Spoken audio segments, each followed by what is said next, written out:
Good morning, members, officers, viewers. This Scrutiny Committee meeting is being conducted on a hybrid basis in accordance with the Local Government and Elections Wales Act 2011, which will operate alongside the Council's standing orders. The Council's standing orders and code of conduct will apply at all times, and members should conduct themselves accordingly. I remind members that this meeting is being live streamed to the public. Please can those attending online switch off your cameras and mute your microphones when you are not speaking to ensure there is no unnecessary background noise. Can I also remind members to ensure their chat function is switched on and to use the facility to indicate to me when they wish to speak on a particular item. Please do not speak until I invite you to do so, and remember to unmute your microphone and switch on your camera. A recorded version of this meeting will be uploaded for the public viewing as soon as possible after the meeting, whilst translations of the proceedings can be provided upon request. Thank you. Item 1 then, please. Apologies. But apologies from Councillors Bright and James, Chair. Thank you. Minutes of the previous meeting, pages 3 to 6. For accuracy, please. Any matters arising, please? Thank you, Councillor Evans. Yeah, thank you, Chair. Just one small, for clarity purposes, on page 6, we say the Scrutiny Advisor noted that there was one ongoing action about the number of residents contacting the contact centre. The Scrutiny Advisor informed the committee that a response had been received about this ongoing action. I know we still want further information, but it doesn't actually read very well. So I think perhaps we can incorporate the fact that we're still waiting either for action to ensure we can collate the number of residents who contact the city centre and are unable to get their request dealt with because it's no longer a phone service. So I think it just needs a bit of magic from Scrutiny Advisor to put it into wording which makes sense so we all know what we're talking about.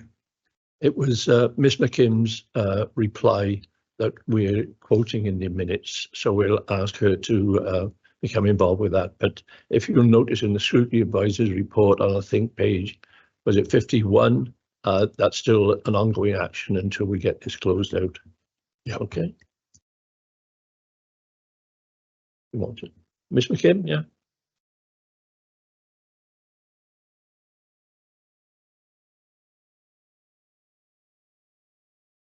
Morning, everyone. The update was, so we could incorporate this, but just for clarity, that there's a customer engagement review going on of all customer contact across the council, what that looks like, what we need to change, recommendations from that. So we'll wrap that question into that, and that's actually within Myrian's area because it's customer services, but we'll get that action updated. Thank you. Okay, thank you. The other point in the minutes, we've had the University of South Wales item in here for best part of a 12-month now, and this committee will not be putting it in its minutes in the future. The action went to Mr Cornwall to write to them. He did write to them. So if they were to come and see the council, they wouldn't come to this scrutiny, so it wouldn't be an issue for us. So we'll omit that from future references in our minutes. Okay, we all agree with, of course. I'm happy with that, Chair. Thank you. It's been on there for a year and a half. No, sorry, September 2022, okay. Whatever. Right, so could you indicate that you're content with the minutes then? Everyone, okay, thank you. So we'll move on to the budget and medium-term financial planning, pages 7 to 46. On page 7, it's asking you to consider the process undertaken in this year's draft budget proposals, the public engagement undertaken, and determine if this committee wants to make any comments and endorse the comments made by the Performance and Scrutiny Committee, People and Performance Scrutiny Committees also. Places and Corporate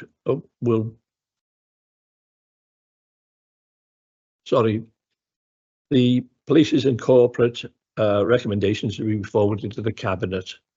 Again, this is something that we can't alter. You know, this is 2 more subcommittees have made their comments. We are asked to look at them and make sure there are no contradictory items. I've looked through them and I can't see any contradictory items. And for the purposes of this committee, could I draw your attention to page 12, where I think most of the meaningful items that the Cabinet asked us to determine on are listed. Okay, at that point, over to members for comment, please.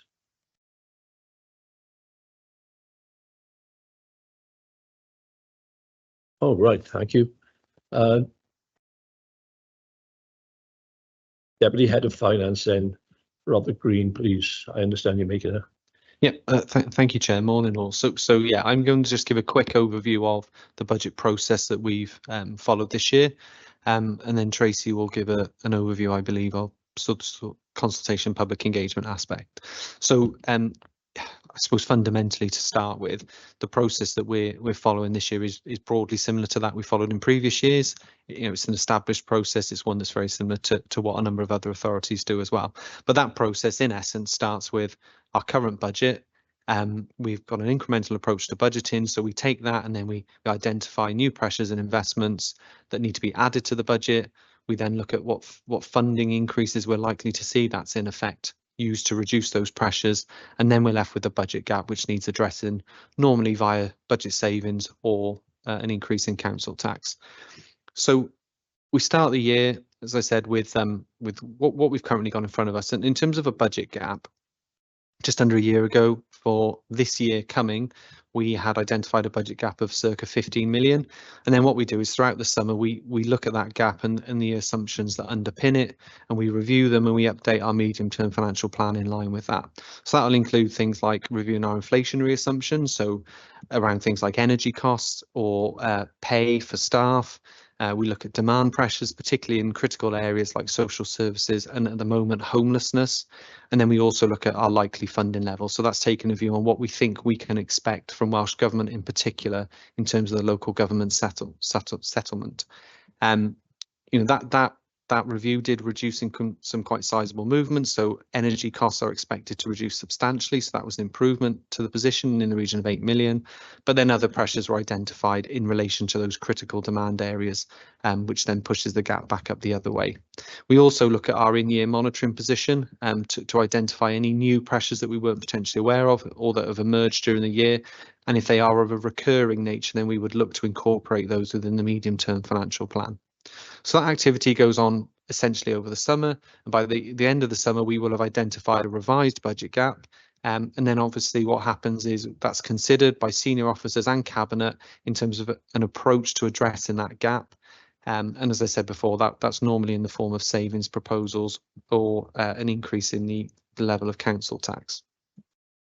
So that process goes on during the autumn, and then by sort of Christmas time, Cabinet have got their draft proposals ready, and as happened this year, that was then considered by Cabinet in January. Also, Welsh Government announced the draft local government settlement just before Christmas, so we were able to factor that into the draft budget proposals as well.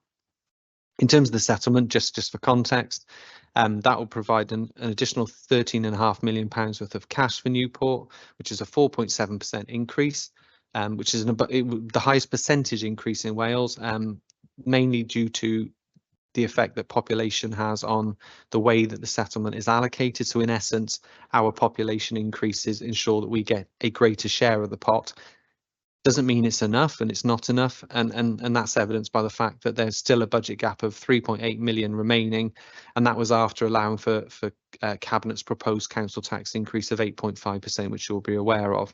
So that gap, as I said earlier, is then being addressed via savings proposals, which are currently subject to the public consultation. So just under 4.5 million in total. of which 592,000 are actually proposals that are being consulted upon, because the majority are sort of efficiency operational type savings, which are approved under head of service delegation.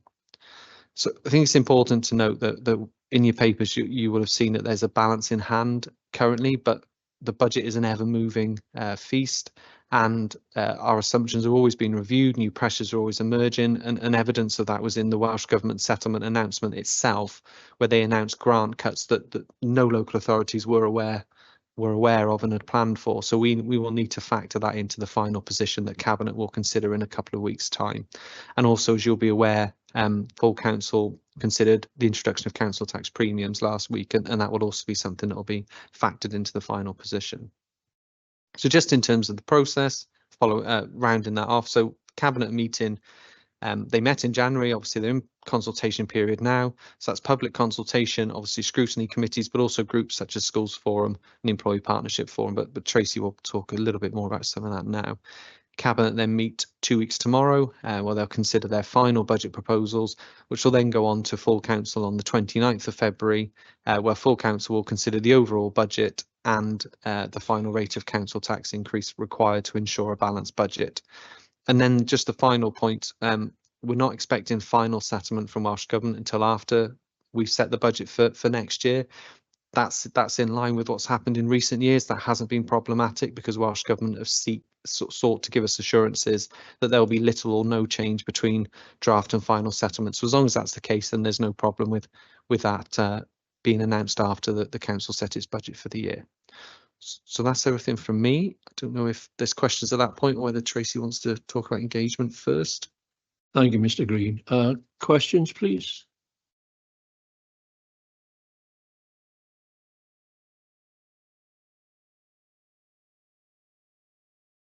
Councillor Cox, yeah.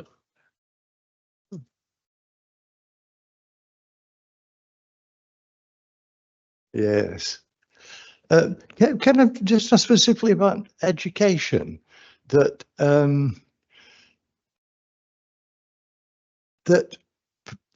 first of all, that I've realised this is a service area that there's been obviously a real attempt to try and protect, and the basic sort of line is that that the school budgets are being protected. What does that mean in real terms? Does that mean they'll be where they are now in real terms, or they'll be where they are now in cash terms? And also, I know previously with education, certain aspects of the education budget have not really come to light till after the budget's been set. Sometimes with specific grants, etc. So I'd just be grateful if we could just have a little more detail around that, please. Yeah, no problem at all. So yeah, the plan for schools in particular this year is no savings are being requested from schools, which is not the case last year, but there are still planned increases in cash terms to the school budget, so to cover things like inflation and the impact of pupil growth within the city and increasing pupil places. So in effect, there is a cash increase to the school budget. So all things being equal, schools should be no worse off than they are now going into 24-25. There's no additional savings being requested. Obviously, at individual school level, it's never that straightforward because school funding is allocated by way of formula. That formula is prescribed.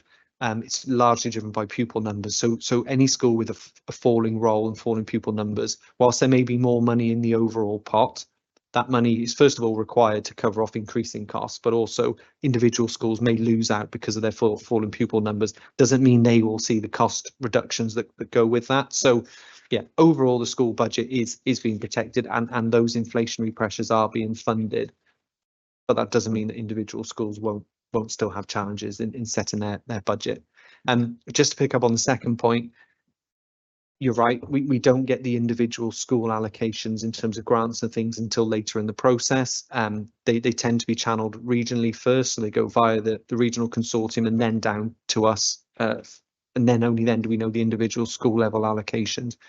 What's particularly difficult this year or going into 24-25 is the Welsh Government have an agenda around reducing the number of grants and consolidating them. And the first area they've looked at is education. So what they're doing is consolidating, I don't know, maybe 30 grants into about 4. So we can't even look as easily at an all Wales level and say, well, that was the total amount of that grant last year. That's what it is this year. Oh, it's the same. At least we know roughly what to expect, because the devil's in the detail. Until we see how those new grants work their way through, only then will we know how individual schools are impacted. So yeah, there is a possibility that, almost long after the budget's set, only then will individual schools see the full impact of all the decisions that have been taken, some at local level, some at national level, because schools have got until the end of May to set their budgets as well. So there's a longer time for them to work through that process. Okay. So, sorry, Chair, sorry, it sparked off something else. That was really helpful. That was I appreciate that. That was really very thorough answer. Thank you. In terms of grants, there was a mention of grants, Chair. What I'm trying to understand is how those split between the local authority and EAS, because I know that obviously quite a lot of the EAS funding, it comes through grants. And is that because that's where the Welsh Government sends it, or is that because there's an agreement with the local authority that it should go there? So yeah, since the regional consortia have come into place, Welsh Government have tended to channel those grants through the regional consortia, and the expectation is that there is obviously a lot of administration involved with those grants. So naturally, each regional consortia will look to top slice an amount of grant to ensure that they are able to adequately resource themselves to then do all the necessary administration and monitoring of those grants. That is something that could potentially change going forward, because Welsh Government have signalled a slight change of direction in this announcement. Again, we don't have the full detail of that. I must admit, in terms of exactly how the level of top slice is determined, I'm not personally involved that closely with that, but each local authority does have an input into the decisions that are taken at the EAS. We are ultimately a sort of stakeholder in that. So any decision that all local authorities didn't agree with is unlikely to be taken at that level. So but yeah, if there was more information required on that, I'm sure we can provide it separately. Okay, thank you. Okay. I note you want to come in, Councillor Evans. Could I just seek a point of clarification, Mr. Green? So in future years, if these grants are hardened into budgets, it should make life easier for schools in that there are more certainty for budgeting, because at the moment we've had, as you say, grants coming in much later in the year. It makes it very difficult to predict the number of staff you want, particularly with TAs. And now this, for future budgeting purposes, particularly at ground level, should make life a little bit easier. Yeah, I suppose I think it's important to clarify that whilst Welsh Government are changing the number of grants and their names and potentially their purpose, they're not looking to fundamentally change the way that they sort of, the kind of temporary nature, the short-term nature of grants. So that risk of a grant being reduced or cut year to year is not necessarily going to go away. So I think, yeah, the kind of, the fact that we get announcements slightly later in terms of grants, the fact that they are always at risk of being cut, that isn't potentially going away. It's just simply they are reducing the number of grants to try and streamline kind of the administration that goes with it and make it a more efficient process. But that risk is still going to be there year by year, as far as we're aware. Thank you. Okay. Councillor Evans. Yeah, I guess that's following on from the point which we're all school governors, and we get to the end of the year, you've budgeted for the following year, and all of a sudden you get all these extra grants in, so it's a positive effect on the budget. So I guess there's concerns that might necessarily happen. So I hope schools are aware. I wasn't aware, I had a government meeting last night, that this was going to happen. But the other point I was going to try and make is, when you get additional funding, there was an announcement from the UK government of additional, I think, £25 million for Wales. Obviously, that can't get factored in. So when we like to know from the Welsh government if we're going to benefit from that funding as well? Yeah, so sorry, yeah, I assume you're referring to the announcement. There's sort of £500 million being made available to local government, and yes, Welsh Government will get a consequential for that. In terms of when we might know whether or not that will work its way down to us at local level, I think it's not an imminent announcement. Welsh Government will not probably make any decisions until they've got absolute certainty from UK Government by way of their budget announcement in March. So, you know, it isn't something we can place an awful lot of reliance upon in terms of finalising this budget, because we probably won't find out until possibly even into the new financial year what that money will be for, where it's who's going to receive it. Is it, you know, whilst it's been made available to local government in England, will the same decision be taken in Wales?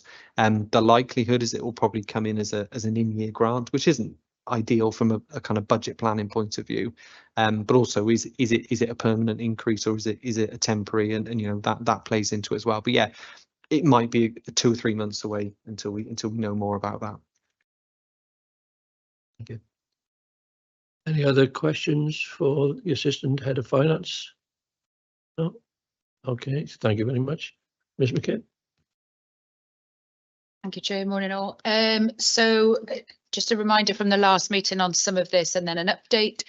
This year's budget consultation period began on the 11th of January and runs until the 9th of February. Public engagement primarily through the online survey, and that's where we've seen most responses in previous years. Following a change last year, we now allow people to support either a full saving proposal or a smaller saving, or suggest not making savings, and previously comments had been around the kind of yes or no approach, which worked less well. This has been promoted through social media, a variety of channels, the One Newport Partnership Bulletin and our partners then support, the My Newport customer portal, so subscribers of the council service through the customer channel, the Youth Council, and various networks such as the 50+ Forum, Third Sector Networks, Equalities Networks, and so on.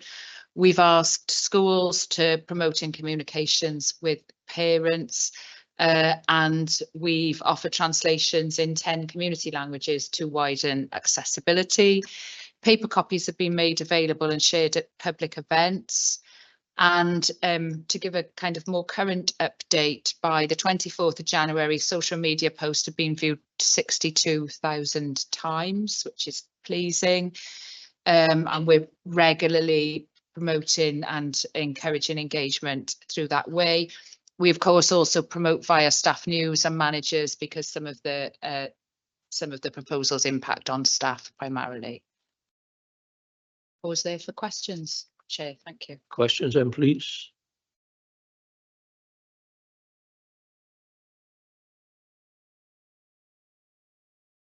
No? Thank you very much. Thank you. Right. We've had reports from the senior officers, so we have no other questions? No? So we're content? Could I just ask for the sort of clarification on something, please, Chair? That on page 9 of the report, it talks about how each proposal has been subject to a fairness and equality impact assessment. But that statement is made, but beyond that, I couldn't really find any detail about how that process works. I mean, as a I wouldn't know, I don't think, unless, please correct me if I'm wrong, but reading the report, I don't know where because it says an assessment will be made where necessary, or where it's deemed necessary. So I'm not quite sure where one's been made and one hasn't. I'm not expecting you to give me a complete list of that, obviously, but I'd just be interested, Chair, if we could just know a little more about how the process works, please. It's rather a long and complicated process. I think this committee looked at it in the last council. Or how it's been implemented, yeah. Yeah. Should I give some? Yeah, please. Thank you. Important point about FEIAs. So in terms of how do we know and when do we do them? I mean, we sometimes say that if you think you need an FEIA, you do. If you think there might be an impact, then assess to determine whether there is an impact needed. So anything that impacts on communities or staff or might do, then one should have an FEIA. Just to note, the legal requirement of that is the EIA bit. The fairness is very much a Newport addition to that. In terms of where you'll find them, any impact assessments that support certainly public decisions will be on the council's website, so you can see a full list and access the full document. Really important to note that they should be produced early on in any proposal process and then updated as we go. So it's a live, it is long because it should be live. So we should review if we get additional information and update. And they obviously look at protected characteristics, impacts on Welsh language, the socioeconomic duty, which is quite wide and intersectional because that overlays onto the other characteristics. And in Newport, we also consider fairness. But if you go to the council's website, you can see the full set. They are produced by, as near as possible, people who are close to the proposal and understand the proposal, and they're signed off by heads of service. That helps. Might I suggest that if you looked at page 2021, you see some of the service demands, and of course they will have different impacts on different sectors of our society. You know, the exceptional levels of demand and cost pressures in some areas, children's services and housing, and obviously there would a fairness equality assessment would be needed with those. In, you know, unless you were contradicting me, officers, you know. I'm perfectly happy to be contradicted. No, but that's the sort of thing, you know, if we're going to take money away from children's services or maybe not give as much as we need to, there'd be an obvious impact there. And similarly with the lack of housing in Newport for the vulnerable, which again, we've talked at in other committees. So those are just some examples of where inequalities may apply. Please, Mr. Cornwall. And Chair, not to contradict what you were going to say, just for ease of use, so I think page 23 of the MTFP report, point 4.4, there's actually a link in there to the Equality Impact Assessment page on the website. Page 23. There's a small paragraph in there about fairness and equality impact assessments, and at the bottom of it there's a link to the page on the website. Okay. No other questions? Okay, thank you very much. So we need to go to look at the recommendations of the committee now. And are we going to take those now, or are we going to look at them in Scrutiny Advisor's report at the end? We can do it sort of all as one if you'd like, Chair. I can do our conclusions and then go straight into my Scrutiny Advisor's reports. Yeah. Yeah. Yeah.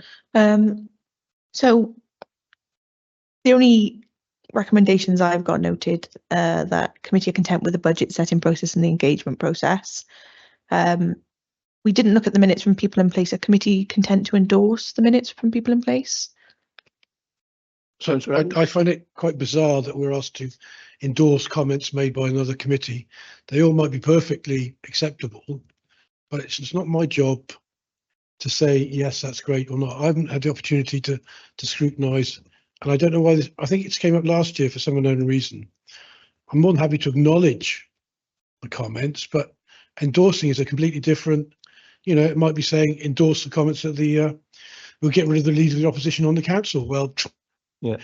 Well, whatever the comments they've made, and I've read the comments, they all seem fine to me, but I don't think it's our job to endorse them because they are comments made by individuals in other committee meetings we haven't been involved in, haven't necessarily read their reports.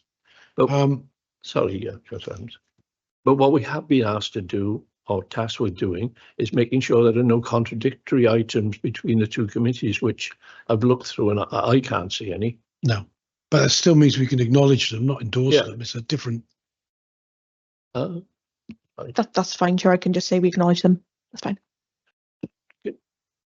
You know, before that goes into the minutes, can you check that there is no contradiction? Sorry, I'm using contradiction too often, but there's no reason why we shouldn't use recommendation rather than endorse. Maybe you need to check with the legal officer on that one. Okay. Right, so other than that, we're content. Right. So can we now move to the scrutiny advisors reports? That's page 47. Yes, Jay, do you want me to go ahead? Yes, please. To be honest, there's not much to update you on. The date of our next meeting is the, pardon me, is the 8th of March, and that has the asset rationalisation plan penciled in there. We do have a meeting scheduled for this 26th of April, but there's no items on that agenda as of yet. And I'm sure you can see from our action plan that there's only the one ongoing there, but we've already discussed that in the minutes section. So that's all for me. I'm Scrutiny Advisors Reports Chair. Okay. So Sorry, did you Councillor. just say the 8th of March? I thought it'd been moved to the 7th, but it might be my fault, probably.